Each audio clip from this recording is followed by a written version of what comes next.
నమస్కారం గురువు గారు. శ్రీమాత్రే నమః. రాబోతున్న గురుమౌఢ్యమి, శుక్రమౌఢ్యమి ఏ రాశి వారిని ఎలా ప్రభావితం చేయబోతుంది? తప్పకుండా అమ్మా. ఫస్ట్ ఆఫ్ ఆల్ ఏంటంటే మౌఢ్యమి అని చెప్పి చూసుకున్నట్లయితే దాన్ని శుక్రుడు, గురువు, శుభగ్రహాలు. ఈ శుక్ర గురువులు కనుక రవికి కక్షలో కనుక కొంచెం దగ్గరగా వెళ్ళినట్లయితే దాన్ని మౌఢ్యమి అంటారు. ఓకే, ఆ మౌఢ్యమి అప్పుడప్పుడు ఏర్పడుతూ ఉంటుంది. ఆ సమయాల్లో ఈ శుక్రుడు, గురువు రెండు కూడా శుభగ్రహాలు అయినందుకు ఈ శుభగ్రహాల యొక్క దృష్టి కనుక భూమి మీద సరిగ్గా లేనప్పుడు శుభకార్యాలు ఏవి కూడా ప్రారంభించరు. ఈ శుభకార్యాలతో పాటు మీరు అన్నట్టుగా ఒక్కొక్క రాశి నుంచి తీసుకుంటే లేదా ఒక్కొక్క లగ్నం నుంచి తీసుకుంటే ఒక్కొక్క లగ్నానికి ఒక్కొక్క రాశికి ఒక్కొక్క సంబంధించిన విషయంలో స్ట్రక్ అవ్వడము, ఆగడాలు జరుగుతుంటాయి దాని యొక్క భావాన్ని బట్టి. కాబట్టి ఒక్కొక్క దానికి ఒక్కొక్క పరిహారం ఉంటుంది. దానికి సంబంధించినటువంటిది ఒక్కొక్క కొన్ని విషయాలు జాగ్రత్త తీసుకోవాల్సిన అంశం ఉంటుంది. ఇప్పుడు కుంభరాశి వారికి ఎలా ఉండబోతుంది గురువుగారు? తప్పకుండా అమ్మ. కుంభరాశి వారికి కనుక చూసుకుంటే గురువేమో ద్వితీయ లాభాధిపతి, శుక్రుడేమో చతుర్థ భాగ్యాధిపతి అంటారు. చతుర్థ భాగ్యం అంటే ఏమిటంటే ఏదైనా ఫ్యాషన్ రిలేటెడ్ సంబంధించిన విద్యలు నేర్చుకునేటువంటి వారు కాస్త జాగ్రత్తగా ఉండాలి. అంటే ఇప్పుడు చూడండి, మనకి డ్రెస్సింగ్ అంటే ఫ్యాషన్ డిజైనింగ్స్ ఉంటాయి, బ్యూటీ రిలేటెడ్ ఉంటాయి. ఇటువంటివి నేర్చుకునేటప్పుడు కాస్త జాగ్రత్త వహించాలి అనేటువంటి చూపిస్తుంది పర్టికులర్గా. కాబట్టి ఈ విషయాల్లో మెయిన్ ఇట్లాంటి ఎడ్యుకేషన్ నేర్చుకునే వరకు అంత జాగ్రత్తగా ఉండాలి. ఒకటి, సర్వసాధారణంగానే మౌఢ్యం సమయంలో ఎవరు కూడా ఈ గృహ నిర్మాణానికి సంబంధించిన జోలికి వెళ్ళరు. కానీ పర్టికులర్గా వీరు మరి చేయట్లేదండి, గతంలో స్టార్ట్ చేసిందే నడుస్తుంది అనుకునేటప్పుడు ఈ శుక్రుడు కంబస్ట్ అయ్యాడు కాబట్టి కొన్ని ఆటంకాలు వస్తూ ఉంటాయి. దాని విషయంలో కొంత జాగ్రత్తగా ఉండాలి. అది కూడా ఎవరి వల్ల వస్తుంది అంటే, ఇప్పుడు నిర్మాణం చేసుకునేటప్పుడు చూడండి, ఇంటి ఎదురు వాళ్ళు పక్కింటి వాళ్ళు ఏదో అబ్జెక్షన్ చేస్తూ ఉంటారు. మీ కట్టడం మా గోడలోకి వచ్చేసింది, మేము కంప్లైంట్ చేస్తాము, లేకపోతే మీరు ఇక్కడంతా ఇసుకేస్తున్నారు, లేకపోతే ఇక్కడంతా ఇటుకలు బేరుస్తున్నారు అంటే ఏంటి, సామాజికంగా ఉండేటువంటి వాటి వల్ల. రవి సప్తమాధిపతి అవుతాడు కాబట్టి అట్లాంటి వాటి వల్ల. రెండవది ఏమిటంటే జీవిత భాగస్వామి ఒక్కోసారి వీళ్ళకి ఇబ్బంది వస్తూ ఉంటుంది. అంటే ఎట్లాగా, నేను ఇప్పుడు స్టార్ట్ చేయొద్దంటే నువ్వు ఎందుకు స్టార్ట్ చేస్తున్నావు, ఇంట్లో వాళ్ళు గొడవ చేస్తుంటారు ఒక్కోసారి. అంటే ఏంటి, వాళ్ళకి కొన్ని ఉంటాయి. ఇప్పుడు ఈ ఫండ్ని ఇంకో దగ్గర పెట్టాలి కదా, ఇప్పుడు ఇవన్నీ ఎందుకు స్టార్ట్ చేస్తున్నారు, ఇప్పుడు ఈ వీటి మీద ఎందుకు ఖర్చు పెడుతున్నారు, అట్లాంటి వ్యతిరేకత ఇంట్లో జీవిత భాగస్వామి ద్వారా వచ్చే వ్యతిరేకత వల్ల. అండ్ అలాగే ఇంకోటి ఏంటంటే అమ్మ, బిజినెస్లో పర్టికులర్గా కుటుంబ సభ్యులకి ఏదైనా మీరు మనీ ఇచ్చేటువంటి విషయాలలో, అందులో పర్టికులర్గా ఒక్కోసారి చూడండి, మనం కొన్ని ఇళ్లలో ఏదైనా ఒక బిజినెస్ స్టార్ట్ చేసేటప్పుడు డబ్బులు లేవు అన్నప్పుడు తన భార్య లేకపోతే తల్లిగారు ఏం చేస్తారంటే, అయితే నువ్వు ఈ బంగారం తీసుకెళ్ళి కుదవబెట్టుకుని నువ్వు డబ్బులు తెచ్చుకుని బిజినెస్ స్టార్ట్ చేయ అంటూ ఉంటారు. పర్టికులర్గా గురుమౌఢ్యమి ఉన్నప్పుడు ఏంటంటే బంగారం కుదవబెట్టడం లాంటివి చేయకూడదు. అందులో ముఖ్యంగా కుంభం వారు. ఎందుకంటే బంగారానికి కారకుడు గురువు, రవి అవుతారు. ఈ రవే ఈ గురువుని అస్తంగత్వం చేసుకున్నాడు. కుటుంబ సభ్యులలో ఒక్కోసారి ఏమవుతుంటుంది, ఇలా అవ్వదు, కొన్నిసార్లు ఎలా ఉంటుంది అంటే చెప్తాను చూడండి. ఎవరో తెలిసిన వ్యక్తి ద్వారా ఇంకో వ్యక్తిని తీసుకొచ్చేయండి, ఆయన దగ్గర బంగారం ఉందంట, పాపం బయట బ్యాంకులో అయితే కొంచెం భయపడుతున్నాడు ఆయన, సో మీరు పెట్టుకొని ఏదైనా ఇవ్వండి అంటారు. తెలుసు అందులో కొంత నకిలీ ఉంటుంది, కొంత ఒరిజినల్ ఉంటుంది. మనం ఏదో అంతా టెస్ట్ చేయడు కదా, ఒక పాట చూస్తాడు, ఇది బంగారం మంచిదే అనుకొని వీళ్ళు తీసుకుంటారు.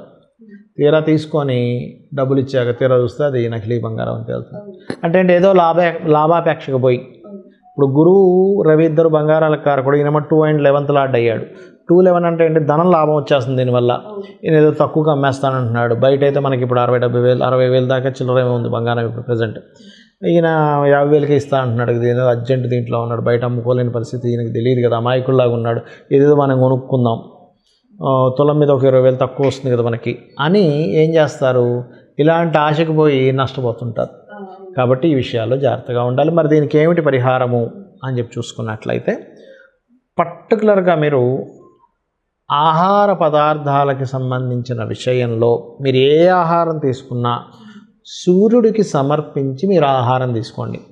ఆహారం తినేటప్పుడు ముఖ్యంగా ఓం సూర్య భగవానాయ నమః లేదా ఓం ఆదిత్యాయ నమః అనుకోని కనుక మీరు ఆహారం తీసుకున్నట్లయితే అది మీకు ఏం చేస్తుందంటే, మీరు ప్రతిదీ నైవేద్యం పెట్టి తినడం ప్రారంభమైంది కదా ఈ మౌఢ్యమి కాలం అంతా కూడా సూర్యుడికి, మీ యొక్క ఆలోచన విధానంలోని మీ యొక్క గ్రహస్థితిలోని ఇబ్బంది కలగకుండా ఆ సూర్య భగవానుడు చూసుకుంటాడు. ఇప్పుడు ఈ గురు శుక్ర మౌఢ్యాల వల్ల కొంతమంది ఏమంటారంటే కొన్ని పనులు చేయొచ్చు అంటారు, కొంతమంది కొన్ని పనులు చేయకూడదు అంటారు.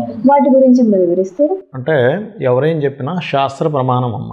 ఏమిటా శాస్త్రము, ఏం చెప్పింది మనకి నిర్ణయ సింధు, ధర్మసింధు గ్రంథాల్లో ఏముంది అని చెప్పి చూసుకున్నట్లయితే ముఖ్యంగా శుక్రుడు వివాహానికి, గృహాలకి కారకుడు. కాబట్టి లగ్నపత్రిక రాసుకోవడం చేయకూడదు. చాలామంది ఏమనుకుంటారు, వివాహం చేసుకోవట్లేదు కదండి, కేవలం లగ్నపత్రిక రాసుకుంటున్నాం కదా, దీనివల్ల దోషం లేదనుకుంటారు. కాదు, లగ్నపత్రిక అంటే కూడా వివాహంలో ముఖ్యమైనటువంటి పాత్ర పోషిస్తుంది. కాబట్టి లగ్నపత్రిక అస్సలు రాసుకోకూడదు. రెండవది, వివాహం అయితే ఎట్టి పరిస్థితుల్లో చేసుకోకూడదు, గుర్తుపెట్టుకోండి.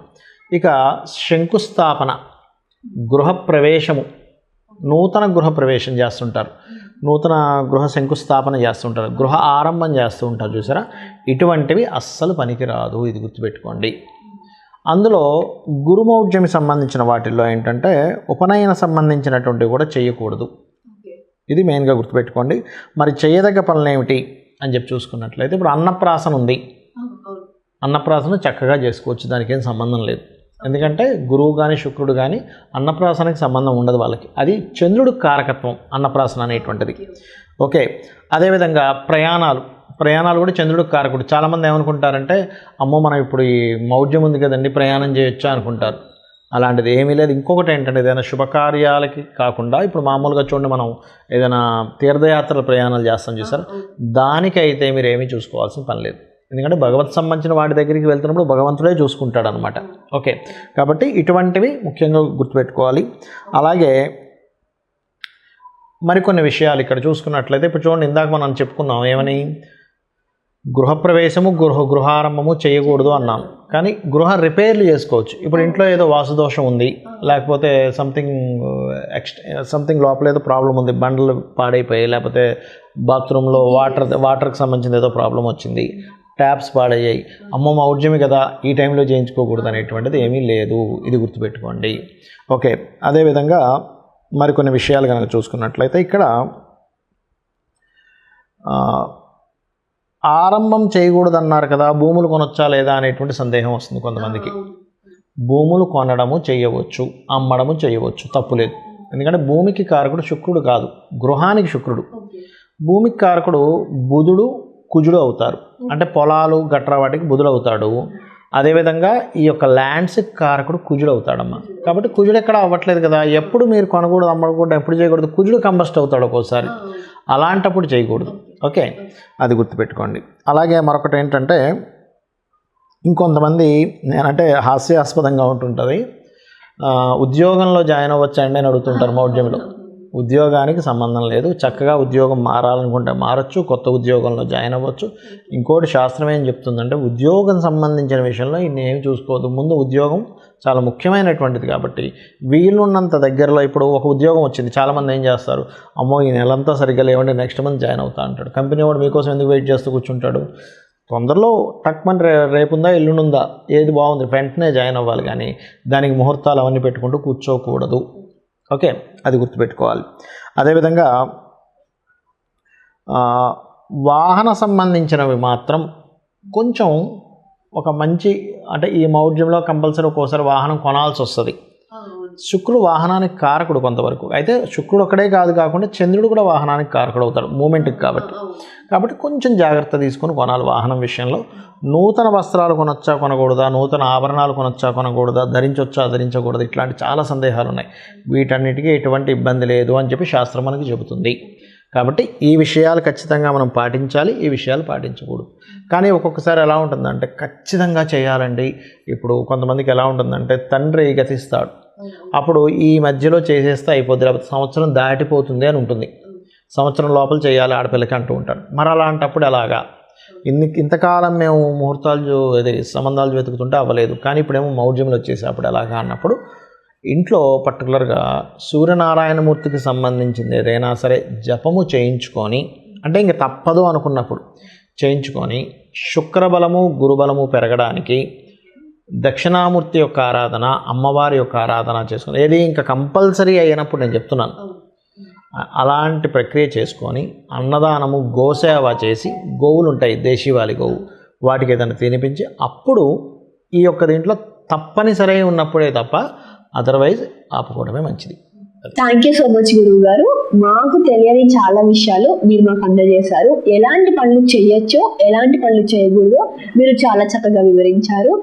మరియు ఎలాంటి రాసుల వారికి ఎలాంటి ప్రభావాలు ఉన్నాయో కూడా చాలా బాగా వివరించారు. Thank you so much. మీరందరూ ఇలాంటి విషయాన్ని తెలుసుకున్నారు కాబట్టి మళ్ళీ నెక్స్ట్ ఎపిసోడ్తో కలుద్దాం. నమస్కారం. శ్రీమాత్రే నమః.